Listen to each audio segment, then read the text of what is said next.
Hola a todos. Vamos a comenzar con la clase que sea para verajás de los Harim en Israel, para que vayan a todos los enfermos y que los secuestrados regresen a sus casas sanos y salvos.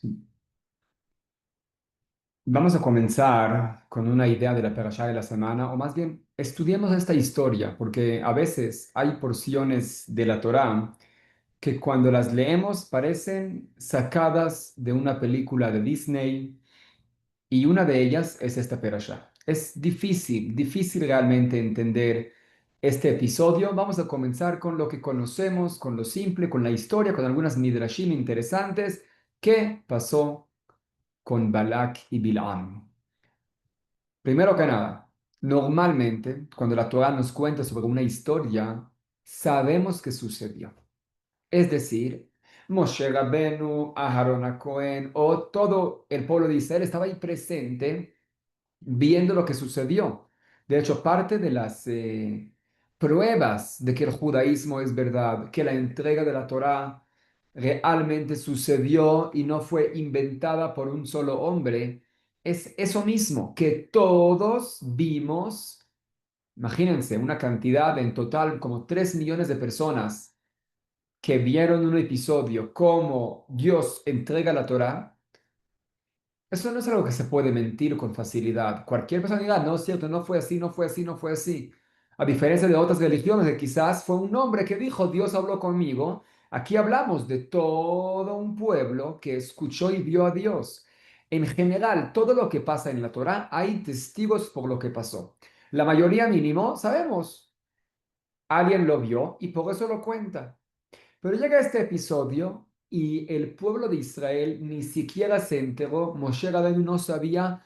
Hay una historia, una perashá completa que un hechicero y un rey malvado que te quiere eliminar están ahí en algún lugar. El pueblo de Israel está tranquilo, ni siquiera sabe del peligro que los rodea, que hay alguien ahí que está intentando eliminarlos. Siguen con lo suyo y la perashá no los cuenta. Es decir, que esta perashá, a diferencia de todas las demás que sucedieron porque había alguien que lo vio desde Adam Arishon hasta lo último que pasó con Moshe Rabenu, esta perashá que vamos a estudiar el día de hoy no se vio. El pueblo de Israel está acampado justo en la frontera antes de entrar a la tierra de Israel y la Torah hace una pausa. Esa pausa, algo que sucede afuera del campamento con dos malvados que quieren eliminar al pueblo judío. Y de hecho, yo creo que ese es el mayor mensaje que me llega a mí mínimo en esta perashá, porque nadie sabe. De hecho, ahorita sí encontraron en unas excavaciones un tipo de, eh, no sé cómo se dice, cilindro, no sé cómo se dice en español, pero un tipo de tubo que ahí está escrito toda la Megilá de Balak, que llegó un tal hechicero y quiso maldecir a un pueblo que iba a venir. O sea, lo encontraron escrito incluso en de otras fuentes, lo que pasó con Bilam. Pero para mí el mensaje principal, antes de comenzar a contar la historia, eso no pasó contigo, no pasó en tu campamento. Igual la Torah me lo cuenta para que sepas, tienes que agradecerle a Hashem, no únicamente por las cosas buenas que te llegan, por las cosas malas que Hashem te las quita y las elimina, sino incluso por todas las cosas que no te han llegado por la misericordia de Hashem. Aquí le agradecemos a Hashem porque no nos llegó un problema que ni siquiera sabíamos que nos llegue. En la Amidá decimos Melech Ozer, Umoshiach, Umagen. Cuando rezamos en la primera bendición de la Amidá, que decimos la alabanza de Hashem, decimos Hashem es un Melech, es un rey tan grande que es Ozer, ayuda, Moshiach, apoya, Magen, Moshiach perdón, salva, Magen protege. El que ayuda, el que salva y el que protege. ¿Cuáles son estos tres niveles? Hay una ayuda. ¿Qué significa una ayuda? Una ayuda es cuando yo puedo hacer algo, pero no tengo suficiente dinero, es que te ayudo yo con esto. Una ayuda es yo pongo alguna parte y me ayudan con otra parte. Juntos salimos adelante. Eso se llama una ayuda. Hay momentos que la persona ni siquiera está en un nivel tan bajo, se cayó a un pozo, está tan bajo que él no tiene la fuerza de salir solo. En ese caso es un Moshiach, salvación, alguien que te salva. ¿Qué significa? Yo ya toqué fondo, yo no puedo más yo solo, alguien llega, me salva completamente. Pero el nivel más elevado es un Maguen. Maguen es un escudo. No es como en la salvación y la ayuda, que el problema ya llegó a la persona y le pido a Hashem, Hashem, ayúdame a salir, juntos salimos de esto, oh Hashem, sálvame, sácame de ese peligro, sino hablamos que ni siquiera te llegue ese peligro. Hashem se pone como un escudo para que el problema y esa maldición ni siquiera te llega a tu vida. Es lo más elevado, es lo que tenemos que agradecerle a Hashem. Si uno se fija en el Halel, cada vez que cantamos el Halel y decimos le agradecemos a Hashem por todos sus milagros, decimos Alelu et Hashem kol goim, shabehu kol haumim. Alaben a Dios todas las naciones, elógienlo todas las tierras, las demás naciones. Pregunta, ¿cómo? Hablamos de alabanza a Hashem. Que diga, alábenlo Israel, que lo elogien los Yehudim. ¿Por qué las demás naciones, ellos son los que alaban a Hashem en el Tehilim? Y la respuesta es, porque hay muchas veces que el Yehudí está tranquilo, Baruch Hashem, estamos bien. Pero puede ser que hay un tal malvado, Hamán, o alguien en los Houthis en Temán, o algunos que están en Irán, que ellos tienen un plan ahorita, sí, vamos a lanzar algún misil o algo, vamos a hacer algo, y en Israel ni siquiera están enterados. Hashem, ¿qué hace? Les daña a ellos sus planes, no se cae algo ahí, se rompe, se daña, elimina su mentalidad o su plan y te salva a ti, tú ni siquiera estás enterado. Entonces, ¿quién está alabando y dice, wow, qué grande es el Dios de ellos? Las demás naciones. Por eso dice David Amelech en Tehilim, hay momentos que las demás naciones alaban a Dios y dicen, qué grande es el Dios de Israel, incluso más que nosotros, porque ni siquiera sabemos lo que nos tenía que llegar. Parte de la tefilá y parte de la Torá es agradecimiento incluso por Hashem. Gracias porque no me diste esa enfermedad a medida. ¿Hasta dónde tenemos que llegar a agradecer? Cuando uno escucha a alguien que le pasó algo malo, Hashem, por favor, sálvalo de eso, quítale la enfermedad, o no le des esa deuda, que la pueda pagar, cualquier tipo de problema y aumentar al final, Hashem, gracias que a mí no me mandaste eso. Yo tengo una costumbre desde que aprendí a manejar, que me dijo mi jajam, cada vez que mi jajam manejaba y casi chocaba, no sé, casi iba a hacer un choque, decía, Hashem, gracias. Gracias porque me salvaste de ese choque.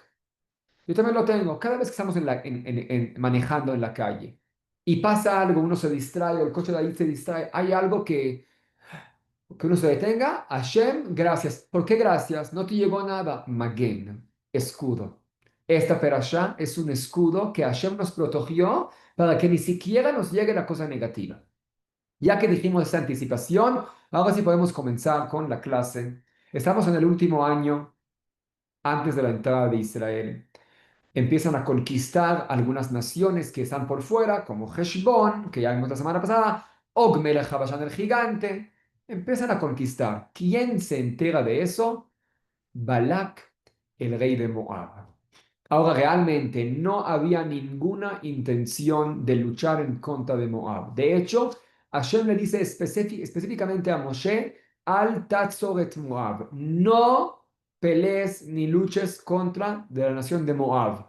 Moab viene de tu sobrino, es decir, Moab y Amón son dos naciones que nacieron de Lot. ¿Conocen la historia? Hashem destruye Sodoma y Gomorra, Sedom y Amorá, salva a Lot y su familia. Lot se va con su esposa y sus dos hijas. Su esposa se voltea y se muere. Las hijas de Lot piensan, no hay más humanidad en el mundo. Somos los únicos seres humanos. Nosotras dos y el papá. ¿Qué vamos a hacer? Vamos a darle de tomar un poco a mi papá. Le dieron de tomar a Lot, se acostaron con él y cada una quedó embarazada. Una se llama, una llamó a su hijo Moab, otro le llamó a su hijo Amón, y estas son dos naciones grandes que estaban en las afueras de Israel. Entonces Hashem le dijo a Moshe, no pelees contra ellos, son familia, no lo hagas. Moshe no tenía intención de pelear, pero Balak, que no lo sabe, el rey de Moab sospecha. Y ahí dice, uy, ¿qué va a pasar realmente? Si es de que ellos van a luchar contra mí, ellos lograron vencer a ciudades tan grandes, naciones tan potentes, mucho más que la nuestra, nos van a comer, como dice el Pasú, como un toro que lame el pasto. Así de facilidad nos van a comer. Pero ¿qué podemos hacer? Es un pueblo que su Dios está con ellos. Es tan espiritual que con una palabra hablan a Hashem, le rezan a Dios y Dios les hace caso. Así pasó en la última perashá. Nos cuenta la perashá que Am Israel le rezó a Hashem para que les ayude y Hashem les ayudó. Entonces, ¿qué hacemos nosotros? Si la fuerza de ellos luchan con una fuerza espiritual, yo también voy a luchar con una fuerza espiritual. ¿Cómo? Hay que traer a algún hechicero, algún profeta que tenemos nosotros, las demás naciones, para que luchen contra de esa fuerza espiritual que ellos tienen. Ellos tienen el poder en la boca. Yo voy a conseguir a alguien más que también tiene poder en la boca. ¿A quién? Voy a traer a Bilam. Y ahí conocemos un personaje súper interesante que en la parte escrita de la Torá es la primera vez que aparece. Según los Midrashim, ya lo conocíamos hace mucho antes.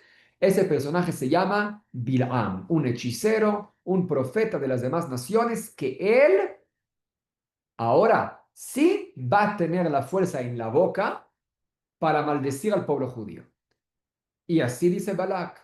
Lo manda a llamar a Bilam. Yo sé y he escuchado que tú tienes muchísimo poder en la boca, que cualquiera que tú bendigas es bendecido y cualquiera que tú maldices es maldecido. Ata leja agali et amazé. Ven conmigo para que maldigas a este pueblo y que no pelee contra de mí, para que nos podamos salvar nosotros. Esa es la intención de Balak, según la parte simple, sencilla. De hecho, en paréntesis corto, algo muy interesante, según la parte un poco más mística del Sod que tenemos en la Torá, explica el Arizal Kadosh que Balak y Bilam simbolizan las dos fuerzas que tiene Amalek. Ya hablamos de Amalek en muchas ocasiones. Amalek simboliza en general la fuerza negativa de este mundo. Fue el primero que luchó en contra del pueblo de Israel cuando apenas salieron de Egipto. Ese Amalek, esa fuerza negativa que incita a la persona a hacer cosas negativas, su fuerza de Amalek se divide en dos. Ain Mem y Lamed Kuf. ¿Cómo se escribe Amalek? Primeras dos letras, Ain y Mem. Segundas dos letras, Lamed y Kuf. Ain Mem son las iniciales de Moach Akum, un cerebro torcido, es decir, te quita el cerebro, el pensamiento correcto, la creencia de que hay un solo Dios, la fe de que Hashem te vigila, esa fuerza negativa de este mundo. La mitad de Amalek te intenta dañar tu cerebro. Hashem te cuida, ¿qué te pasa? Si ni siquiera lo ves, ves a Hashem, lo que no ves no existe, no le creas. Sé racional, según la razón. ¿Quién decide de tu vida? Tú y únicamente tú. Fe en un solo ser, Amalek intenta quitarte. La segunda fuerza de Amalek es su final, sus dos letras finales, que es la Lamed y la Kuf. Lamed y Kuf son las iniciales Lev Kashe, un corazón duro. Es decir, digamos que ya logramos tener un pensamiento, una fe ciega en Hashem. Sí, sí hay pensamiento correcto. El corazón te lo apaga. Ay, pero qué pesado es, ¿no? Ahorita cumplir con esta mitzvah. Ay, qué difícil es no encender la televisión todo Shabbat. Ay, todos los días hay que ponerse tefilín. ¿De veras? empieza a quitarte la emoción. Que haga, sí, la cabeza sí está. Ya, no pudo con la cabeza, pero el corazón mínimo te lo aplasta que no sientas el amor, el cariño, esas ganas de cumplir con alguna mitzvah. Balak se escribe Bet Lamed Kuf. Es decir, las últimas dos letras de Balak es la Lamed y la Kuf. Las mismas que tiene Amalek. Balak, porque él tuvo la seguridad de que él va a poder luchar en contra de Am Israel, porque él dice, ¿cómo? Yo soy la mitad de la fuerza de Amalek, el que corresponde al Lev Kasher, a un corazón, y yo tengo en mi posesión el corazón del pueblo judío, porque el corazón del pueblo judío es David Amelech, el rey David, que escribió el Tehilim con tanto apego emocional a Hashem, que el que sea que lee y abre los salmos, directo empieza a llorar. Hay algo en el Tehilim, en la vida de David Amelech, que nuestro corazón se abre para Hashem. ¿De dónde van a ser David Amelech? De Ruth la Moabita. Entonces Balak, el rey de Moab, dice, ¿cómo? Yo tengo en mi posesión el corazón del pueblo judío. David Amelech va a salir de mí, va a salir de nuestra nación. Obviamente que voy a poder en contra de ellos, pero Vayagor Moab mi pene a Am. Moab tuvo miedo por el Am. Am en hebreo significa pueblo. Pero si lo llevamos a esta enseñanza, Am significa Ain y Mem. Am se escribe con Ain y Mem. Es decir, Balak dice, yo tengo la Lamed y la Kuf, las últimas dos letras de Amalek, pero la Ain y la Mem, las primeras dos letras no las tengo. ¿Esas quién las tiene? Las tiene Bil'am. Bil'am se escribe con últimas dos letras, Ain y Mem. Esas yo no las tengo. Si yo llamo a Bil'am conmigo, él tiene la Ain y la Mem al final. Yo tengo la Lamed y la Kuf al final. Si juntamos nuestras fuerzas, Ain, Mem y luego Lamed, Kuf, nos da la fuerza total de Amalek y seguro vamos a poder en contra del pueblo judío. Eso es algo un poco más profundo de por qué lo llamó realmente. Balak llamó a Bil'am. Pero según la parte sencilla y simple, no hay que llegar a la fuerza de Amalek, que también es muy cierta. Ambos tenían la fuerza de Amalek, pero parte sencilla, él quería a alguien que pelee de una forma espiritual, al igual que ellos, para que sea un pleito even, para que sea un pleito realmente correcto, espiritual en contra de espiritual. Ahora Bilam tenía muchísimo orgullo, tenía muchísima taba, buscaba el honor, buscaba los placeres mundanos y tenía mucha envidia. Y por eso la primera vez que le envía Balak mensajeros a Bilam para que pase con él, ¿cómo? Me envió unos mensajeros, ministros muy simples. Yo no voy a ir, no es de mi honor. Y le dice, no puedo ir a menos de que Dios me diga que vaya con ustedes.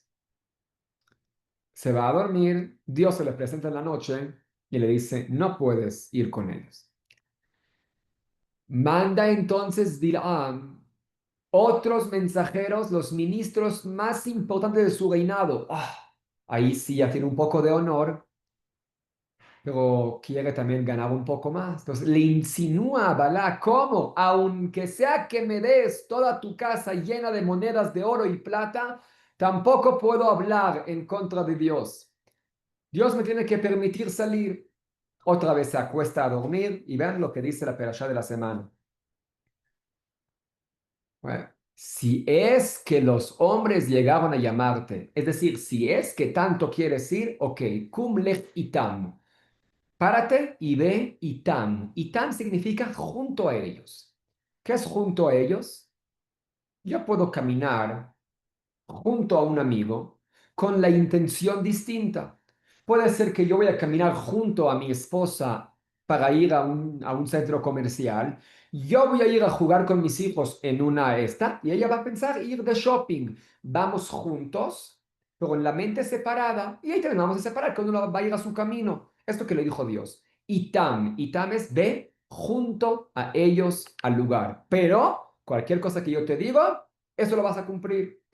Bilam, cuando se levanta por la mañana, ya me dieron permiso, en vez de ir Itam junto a ellos, Vayelech im Sare Moab, fue con, es decir, fue con ellos con la misma idea realmente de maldecir, aunque Hashem le dijo específicamente que va a hablar únicamente las palabras que Hashem le va a poner en su boca. Pregunta, antes de que veamos qué pasó en el camino y cómo finalizó la historia de ellos, a ver, no entiendo.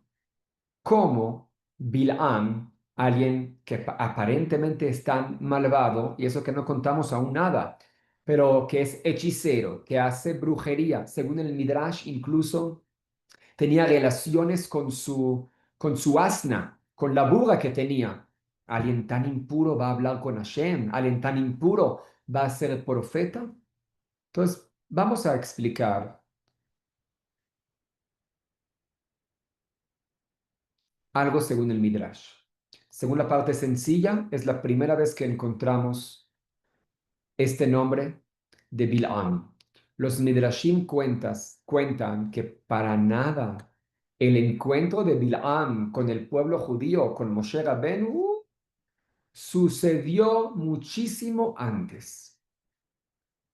Vamos a retornar en el tiempo al momento que Jacob se va a Harán a poder casarse con las hijas de su tío Labán. Jacob llega a Harán, entra al pozo de agua y ahí ve a Rachel que está pastoreando el ganado de su papá.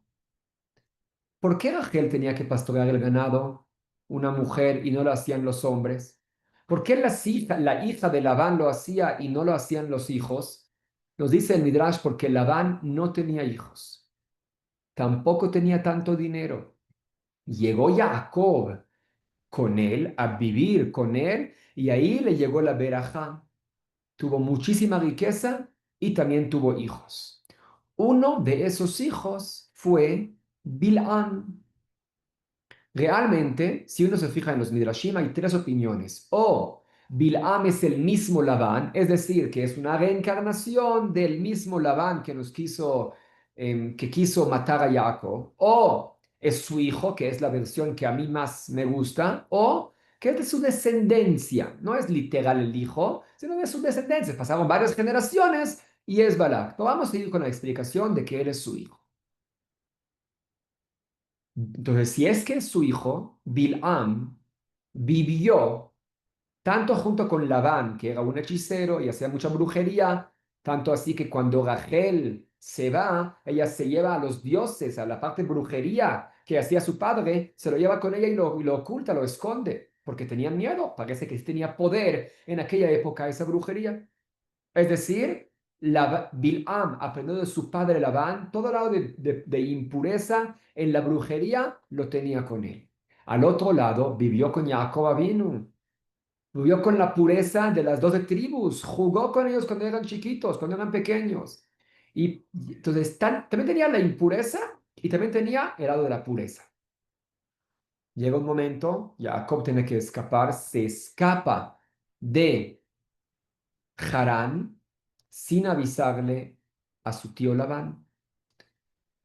Cuando Labán se entera, reúne a sus hijos con él y lo van a perseguir. Lo encuentran. Hay un sentimiento de traición. ¿Cómo es que me abandonaste? Además, Labán sabe que la bendición que él tuvo, hijos y tuvo riqueza, viene únicamente por Jacob. Se va a ir también la bendición. Hay un que se siente, no me conviene que él se vaya. Pero igual, ahí le dice, tengo que regresar y hacen un pacto, que no vamos a lastimarnos el uno al otro para nada. Ese pacto es con un monumento de piedras que hicieron entre Labán y sus hijos y Jacob y los hijos, lo construyeron y dijeron, nadie puede pasar este monumento para dañar al prójimo. El que lo pase, el monumento va a cobrar su castigo. Perfecto. Como ya conocemos la historia, Jacob con sus hijos llegan a Egipto. Al otro lado, también Bilam llega a Egipto. Y como él era muy conocedor de brujería y de las cosas de impureza, Egipto en aquella época era la capital de la brujería. Él, que era muy astuto y muy sabio en eso, se convierte en uno de los consejeros principales del faraón.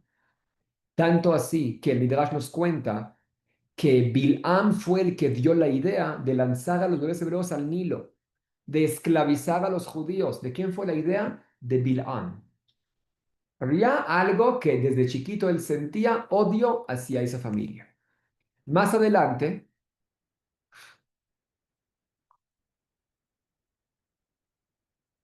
nace Moshe Rabenu. Y como sabemos, Moshe Rabenu vive en el palacio, es el príncipe de Egipto, y él comienza a tener discusiones y pleitos con Bilam. Bilam, un hechicero tan cruel que quiere siempre lo peor de ese pueblo de esclavos. Moshe siente un cariño especial por ellos. Hay peleas, hay discusiones. Bilam se tiene que escapar del palacio, se escapa de Mitzrayim y llega a la ciudad de Cush. Cuando llega a Cush, él se hace por su sabiduría y por su nivel tan elevado, se hace la mano derecha del rey Caquianos, que en aquella época estaba en Kush. Yo creo que Kush es Etiopía, India, depende cómo lo entendemos hoy en día, pero lo más seguro es que era Etiopía. Llega para allá y él se convierte en la mano derecha del rey. En una de las ocasiones, él se aprovecha y le dice al rey, ¿sabes qué? Esa nación que tenemos que salir a luchar en contra de ellos, vayan con todos los hombres mayores, vayan para allá a luchar en contra. Entonces no se preocupe, yo aquí me quedo de encargado y voy a proteger la ciudad. Nadie va a poder entrar a menos de que no sean ustedes cuando van a regresar con la victoria. Yo me cuido a las mujeres y a los niños, no se preocupen.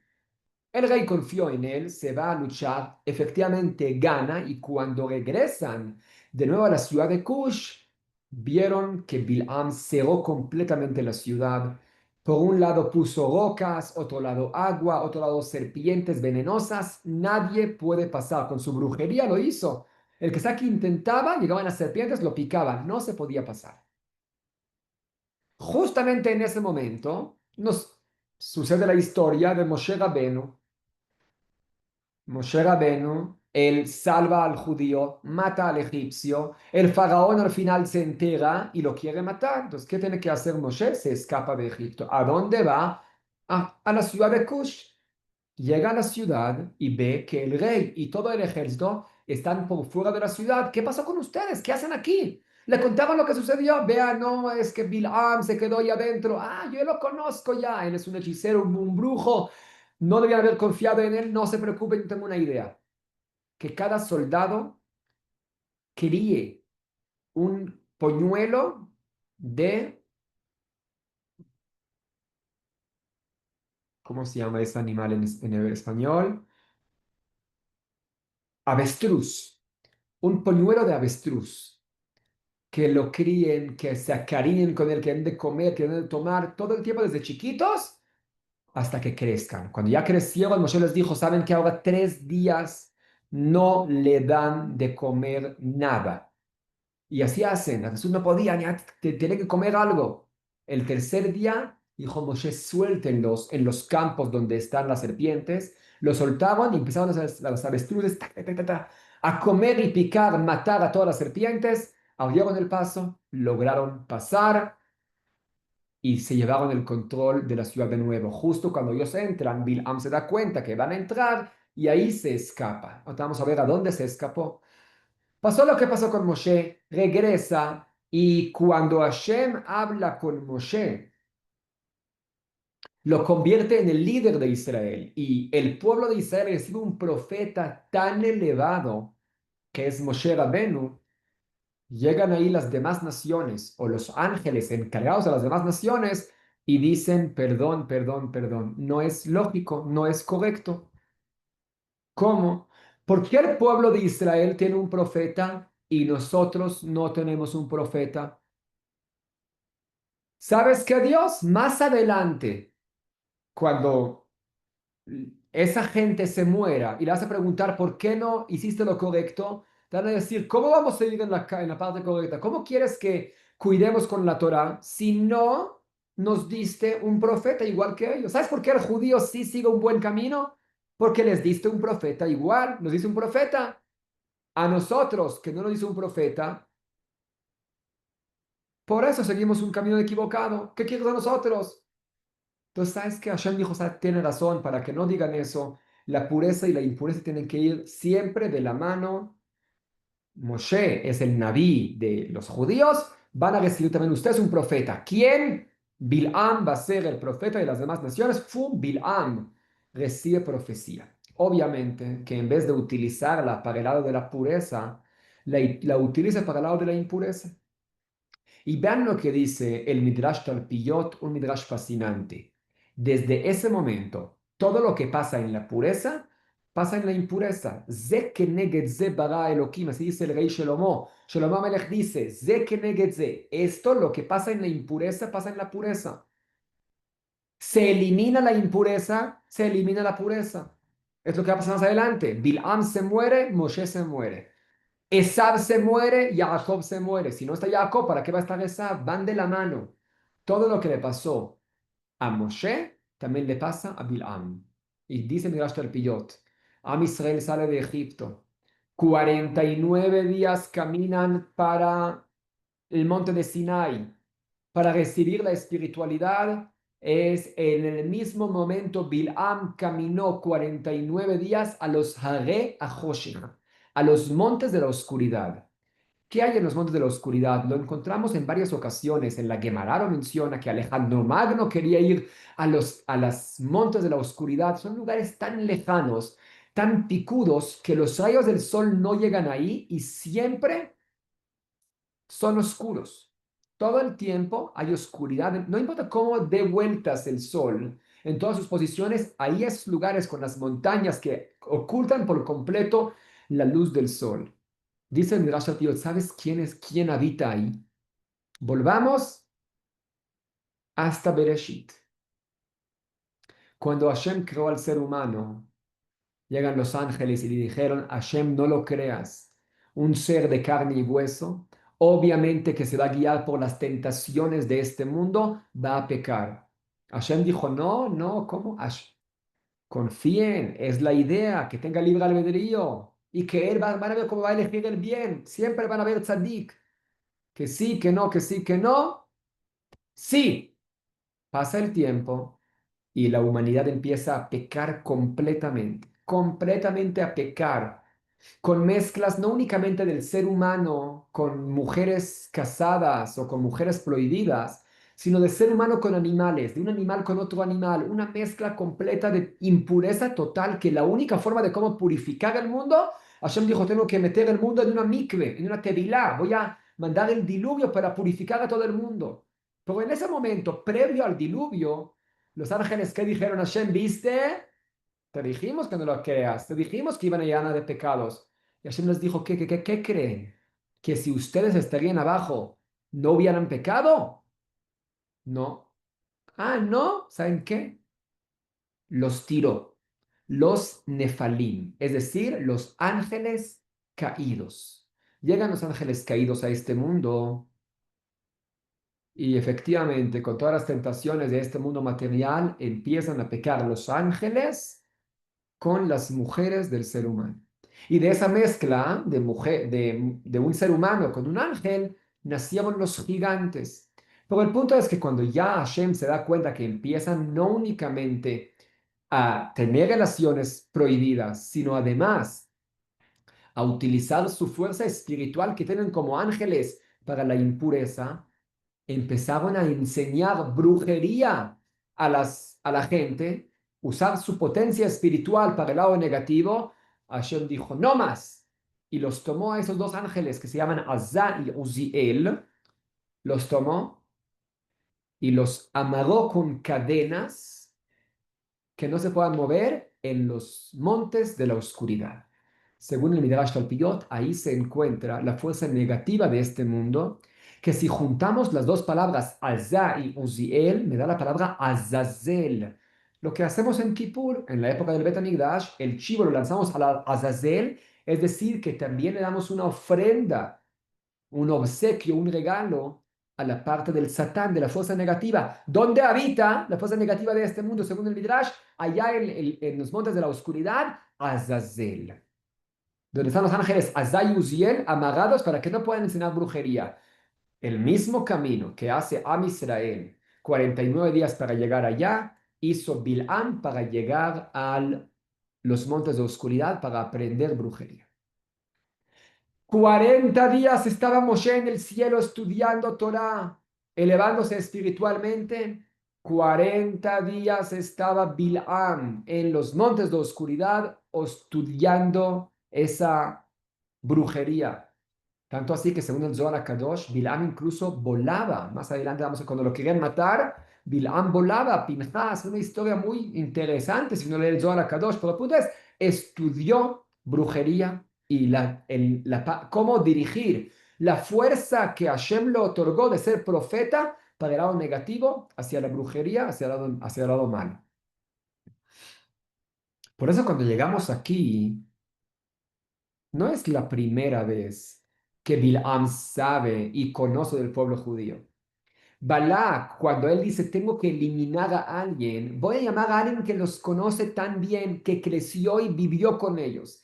Tanto que él creció y vivió con ellos que conoce la pureza que tienen de los hijos de Israel. ¿Quién es Israel? Israel es el segundo nombre de Jacob, porque él vivió junto con Jacob. Él está en el mismo nivel que Moshe Rabenu.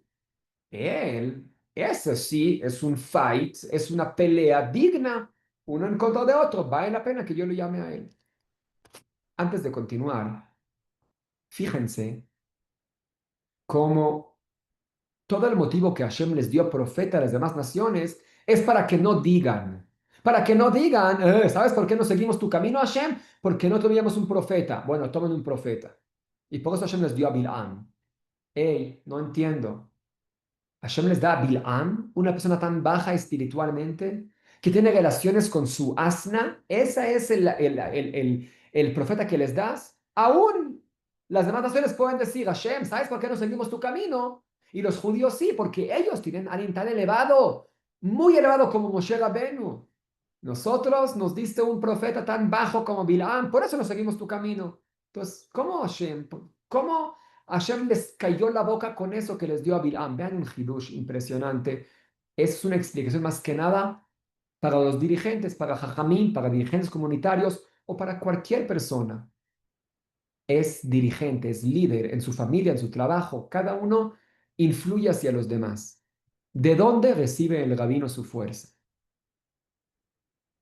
Únicamente del pueblo.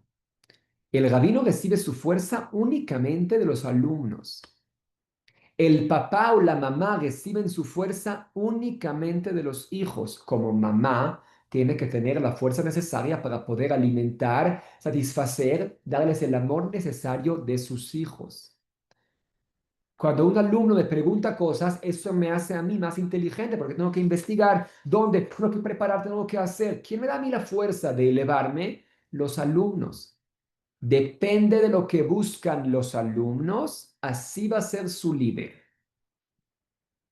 Si el alumno busca la parte espiritual, como pasa con el pueblo de Israel, que incluso con todas las quejas que tenían, ellos salen de Egipto confiando en Hashem al 100%, caminan sin agua, sin esto, con tal de acercarse para recibir algo espiritual.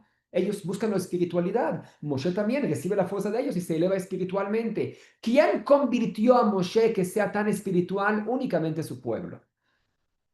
Porque la fuerza del líder viene del pueblo. ¿Sabes qué? Dicen Hashem a las demás naciones, ¿saben por qué Bil'am, que es su profeta, llegó a un nivel tan bajo? Porque es también lo que ustedes buscan. Ustedes buscan la parte terrenal, se guían por las tentaciones, los vicios de este mundo. Por eso también su líder es así. Moshe y Bil'am, según el Midrash, estaban en el mismo nivel. El pueblo a Moshe le dio la fuerza para que se elevó. El pueblo de Bil'am lo bajó, se bajó Bil'am. Buscó la parte material. Bilam, cuando recibe esa oferta, dice, ciertamente yo soy el que más, lo que más lo conozco, yo puedo maldecir o bendecir y lo que sea que yo diga se va a cumplir. Y ahí, con entusiasmo, porque él también quería eso, en la mañana temprano monta su asna, la burra que tenía, y empieza a cabalgar junto a los ministros yendo hacia Moab. De camino pasan tres estaciones, que en la primera la burra está, Bilam está montando la burra y enfrente sale un Malach Hashem, un ángel de Dios con una espada en la mano, como diciendo, yo no te di permiso de avanzar, yo te di permiso que vayas junto a ellos, pero no que vayas con ellos. Bilam no ve la burra, Bilam no ve el ángel, la burra sí lo ve. Entonces, ¿qué hace? Se desvía del camino, se va hacia el campo. Bilam le pega, continúa y van en un camino donde hay eh, uvas, viñedo a los lados, con pared que protege las uvas que no se vayan a caer.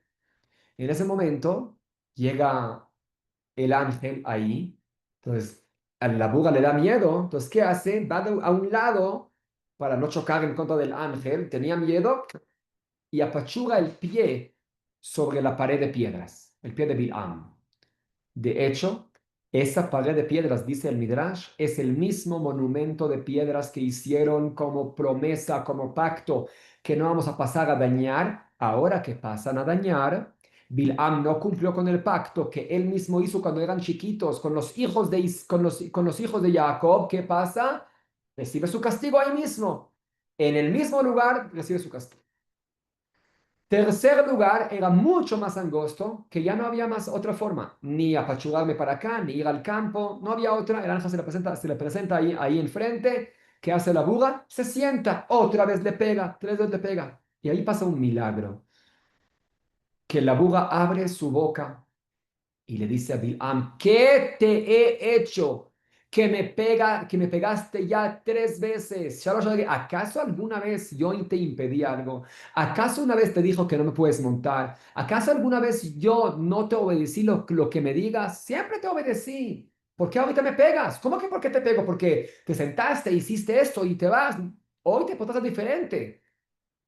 No soy yo, dices, por el ángel. ¿Cuál ángel? Y ahí el ángel se le presenta a Bilam y le dice, no olvides, tienes que ir únicamente a hablar lo que Hashem va a poner en tu boca.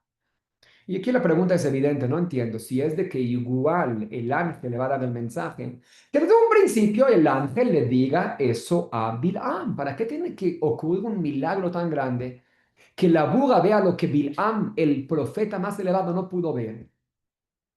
Y que hable, no únicamente que hable, según el Midrash, y la Mishnah lo menciona, cuando Hashem creó esta o función de hablar de un animal, o cuando Hashem creó a este animal, a la burra de Bil'am, según la Mishnah en Avot, ya lo mencionamos, hay un listado, 10 cosas que Hashem formó Erev Shabbat ben Hashem Hashot. Es decir, Hashem creó el mundo en 6 días. 6 días materiales, Hashem creó el mundo material. Séptimo día, Shabbat Vainafash, es un descanso espiritual. Justo en la parte intermedia, se llama Ben Hashemashot. Es decir, desde el momento que el sol se mete hasta que salen las estrellas, que ahí seguro es el siguiente día, hay unos minutos, 13, 18 minutos, depende del lugar, que no sabemos qué es. ¿Es día o es noche? No sé qué día es. Por ejemplo, cuando yo caso a alguna pareja, les digo, cásense como cuando quieran, pero la ketubá, yo lo tengo que escribir o antes de la Shekiah o después cuando se haga de noche. Porque como para el judío, ¿cuándo cambia de día? Cuando anochece, ahí cambia de día, no sabemos cuándo cambia. Si cuando el sol se mete, ahí termina el día, o cuando salen las estrellas y se oscurece, ahí cambia el día. Hay unos momentos que no sabemos qué día es, o martes, o miércoles, o viernes en este caso, o Shabbat. No sabemos qué es. Se llama Ben Hashemashot. En ese momento, si yo escribo la ketubá, ¿qué escribo? Martes se casaban, o miércoles, pues mejor no hacer. Es un momento de safek. Ni este ni este. En ese momento, justo antes del viernes material y Shabbat espiritual, Hashem creó un listado de 10 cosas. Una de esas cosas es Pi Atón, la boca de la burra de Bilam. No únicamente que Hashem hizo un milagro que a nuestros ojos parece innecesario, sino lo creó tantos años antes, desde la creación del mundo Hashem tenía eso. Una explicación fascinante del Maharal Miprag. ¿Cómo puede ser que vivió tantos años la burra de Bilán? Tantos años vivió la burra de Bilán, pasaron 3.500, 3.300 años desde la creación del mundo, tantos años vivió, en serio. Dice, sí. Entonces, según la explicación simple, sencilla, Hashem no creó la burra de Bilam como tal, el animal. Hashem creó la fuerza de que un animal hable, lo creó en ese momento, porque es algo entre lo material y lo espiritual, el poder hablar, lo creó en ese momento, y se lo entregó únicamente a la burra de Bilam en este momento. Pero según el Maharal Miprag, lo creó físicamente. La burra de Bilam fue creada en ese momento justo entre Shabbat, entre viernes y Shabbat. ¿Cómo no murió? ¿Cómo vivió tantos años? La respuesta, ¿cuándo cayó la muerte al mundo? Cuando Jabá comió del árbol de conocimiento. En ese momento, Jabá, no puede ser. Si Adán no va a comer, ¿qué va a pasar? Hashem me va a eliminar únicamente a mí. ¿Cómo? Si yo caigo, todos caen conmigo. Y dice el pasuk, Vatiten gam leisha vayochal. Le dio también a su esposo y comió. ¿Cómo que también? ¿También? ¿Quién más comió además de Adán? Jabá comió. Y luego le dio también a su esposo. ¿Quién más comió junto con Adán? Dice el Midrash que Jabá pasó con todos los animales, con toda la creación y todos comieron. Por eso, cuando cayó la muerte a través del alimento de comer el árbol del conocimiento, llegó la muerte a todos los animales que lo comieron. Pero como esta burra de Bilam no existió, ¿por qué no existió? Porque la burra de Bilam en el momento del pecado no fue creada. Ella fue creada justo antes de Shabbat. Fue creada después de que ellos comieron. Ella no comió del árbol del conocimiento. Como no comió, no le cayó la muerte. Y por eso dice el Maharal, vivió hasta la época de Bilam. Aún no respondemos la pregunta de por qué Hashem necesita hacer ese gran milagro, o mínimo qué mensaje es para nuestra vida. Pero antes de eso, ya es tarde, vamos a finalizar y cerrar la clase. Otro mensaje más que dice el Maharal Miprag, y el Midrash también lo menciona, que esta burra tan especial, que creció después, que Hashem la creó después del pecado, así que no le cayó la muerte, tuvo un hijo. Y ese hijo es un burro muy especial que tenía el pueblo judío. Lo platicamos aquí, ¿se acuerdan? Hace mucho en la clase de Moshe Rabenu, cuando estábamos ahí. El burro especial que Rashi menciona. El mismo burro que Abraham llevó al sacrificio de Isaac. Es el mismo burro donde montó Moshe Rabenu a su esposa y a sus hijos de camino a la misión más importante que tenía de salvar al pueblo judío. Y es el mismo burro donde va a venir el Mashiach. Esperamos al Mashiach, que va a venir pobre y montando sobre una asna. Ese burro es el mismo que utilizó Moshe, es el mismo Hamor que utilizó Abraham y es el hijo de esta burra de Bilán. Y como ella no le cayó la muerte, su hijo también logró vivir tantos años. Obviamente que no hablamos en la parte literal, hablamos de una parte más mística y espiritual, que el Hamor simboliza el Homriyut.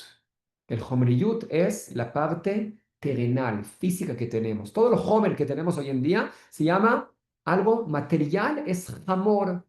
La única función del burro es un animal de carga, es decir, es algo de Homriyut, algo material terrenal. ¿Qué haces con la parte terrenal que Hashem te da? O uno puede pensar, me alejo completamente. Llega Abraham vino y cuando él inicia esa misión tan dura para el judío, tener fe ciega en Hashem, se lleva el burro con él, se lleva el homriyut, la parte terrenal también se lleva con él. ¿Qué hizo con la parte terrenal? No dice. ¿Qué hizo con el jamor, el burro? Puede ser que puso ahí la leña, pero no, Yitzhak no se montó, nadie se montó ahí. Se eleva ese burro con Moshe Rabenu, que aunque Moshe no estaba montado sobre el ahí puso a su esposa y a sus hijos. Y va a elevarse mucho más cuando venga el Mashiach, que el Mashiach va a estar montado sobre el Hamor. Dice el Maharal Miprag, ¿saben qué significa eso? ¿Cuándo va a llegar el Mashiach? El Mashiach va a llegar cuando vamos a estar completamente encima del Hamor. Es decir, cuando el Yehudí no está únicamente con su Neshama, con su alma pegado a Hashem, con su alma y su cuerpo. Es decir, con mi burro, que es mi parte material, mi cuerpo y todas mis pertenencias, también van a querer cumplir únicamente lo que Hashem desea. No es que tenga una pelea interna, que mi neshama, mi alma dice, haz esto, apégate a Hashem, ve a rezar, y tu cuerpo, ay no, qué flojera, quiero dormir. No hay una pelea interna. Ambos queremos luchar, ambos queremos acercarnos a Hashem, tanto mi cuerpo como mi alma. Cuando tú estés montado sobre tu jamor, sobre tu cuerpo, vas a ver cómo va a llegar el Mashiach. Es algo figurativo que el Mashiach va a llegar encima del jamor. Es como un mensaje. Cuando tú, tu Neshama, tú que eres tu alma, estés montado encima de tu cuerpo, que es tu jamor, tú estés montado encima de él. Y es decir, que tu cuerpo le va a querer, va a desear cumplir únicamente, comer únicamente kasher, cumplir con las mitzvot con emoción. Ahí, en ese momento, va a llegar el Mashiach. Y ese es el mensaje para terminar de por qué Hashem hizo ese milagro, que la búa de Bilam hable, abra su boca. Porque como dijimos, la búa representa la parte material, el cuerpo. No te olvides, tú piensas que tú estás solo caminando, que todo lo que tú ves, ese es lo que hay en la realidad, le muestran que incluso la búa ve incluso más de lo que tú a tu simple vista puedes ver. Es decir, que muchas veces Hashem habla contigo a través de la naturaleza. La naturaleza está llena de Hashem. La naturaleza ve el ángel divino de Hashem. Tú no lo ves. Abre tus ojos bien y vas a ver cómo toda la naturaleza te grita, Hashem está contigo. Te manda mensajes, a veces no los escuchamos. Hay mensajes buenos y mensajes malos, mensajes negativos que te indican, protégete, aléjate de aquí, y mensajes positivos que te dicen, ¿sabes qué? Acércate al otro. Tenemos que abrir nuestros oídos, abrir los ojos, escuchar el mensaje de Hashem, y en ese momento vamos a entender cómo incluso los que pensamos que son bajos, los amigos que pensamos que son Barminan, Amorim, que no saben nada, a veces ven más que tú y tienen la potencia de hablar cosas más sabias e inteligentes de las que tú lo tienes. Baruch Hashem, que podamos tener esa visión en la vida y que tengamos Besorot Tovot, Yeshuot Benejamot. Nos vemos el siguiente lunes. Tengo que escaparme a Minja porque ya es tarde.